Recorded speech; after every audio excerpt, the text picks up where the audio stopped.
આકાશવાણી ભુજ સમાચાર કલ્પના શાહ વાંચે છે. નમસ્કાર.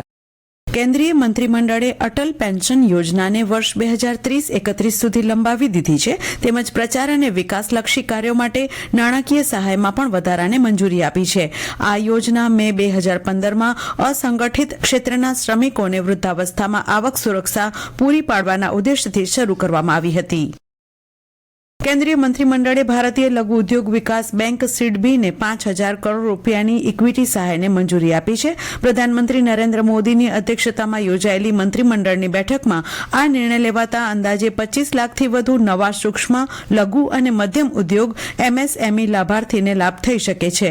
આ રોકાણ બાદ નાણાકીય સહાય મેળવનારા એમએસએમઈની સંખ્યા નાણાકીય વર્ષ 2025ના અંત સુધીમાં 76 લાખથી વધીને નાણાકીય વર્ષ 2028ના અંત સુધીમાં 1 કરોડને પાર પહોંચવાની શક્યતા છે.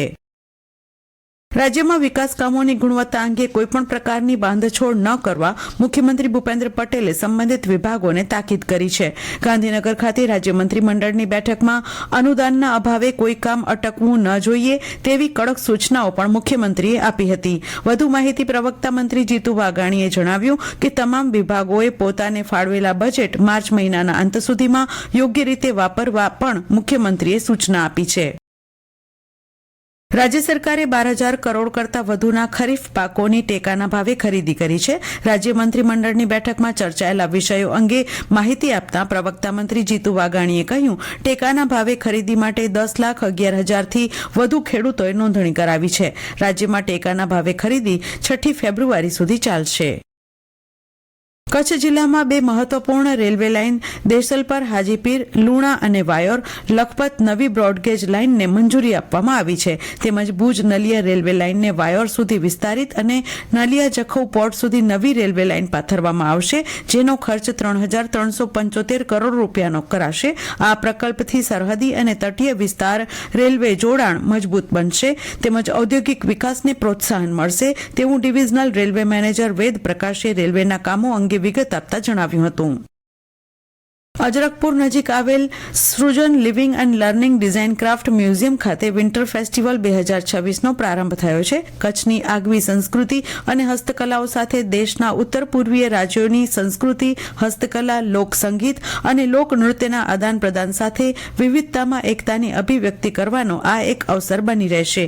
આ ફેસ્ટિવલમાં ક્રાફ્ટ બજારમાં કચ્છ અને અન્ય રાજ્યોના કુલ 47 જેટલા હસ્તકળાના સ્ટોલ્સ ઉપરાંત કળા નિદર્શનનું પણ આયોજન કરાયું છે. જિલ્લામાં રણોત્સવનું આયોજન અને પ્રવાસીઓની ભીડને નિયંત્રિત કરવાના હેતુથી રેલવે દ્વારા ભુજ બાંદ્રા વચ્ચે સપ્તાહમાં 2 વખત વિશેષ ટ્રેન દોડાવાઈ રહી છે. ત્યારે વધુ 2 સાપ્તાહિક ટ્રેનની 20 ટ્રીપ દોડાવવામાં આવશે. આ વધુ ટ્રેનો શરૂ થતાં કચ્છની દૈનિક ટ્રેનો ઉપર ભારણ ઓછું થશે.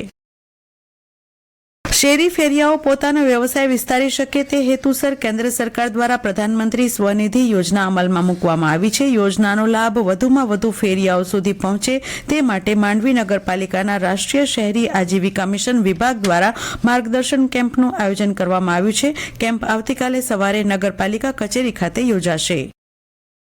ભારતીય ક્રિકેટ ટીમે ન્યૂઝીલેન્ડની ટીમને પ્રથમ T20 મેચમાં 48 રને હરાવી 5 T20 મેચની શ્રેણીનો વિજયી આરંભ કર્યો છે.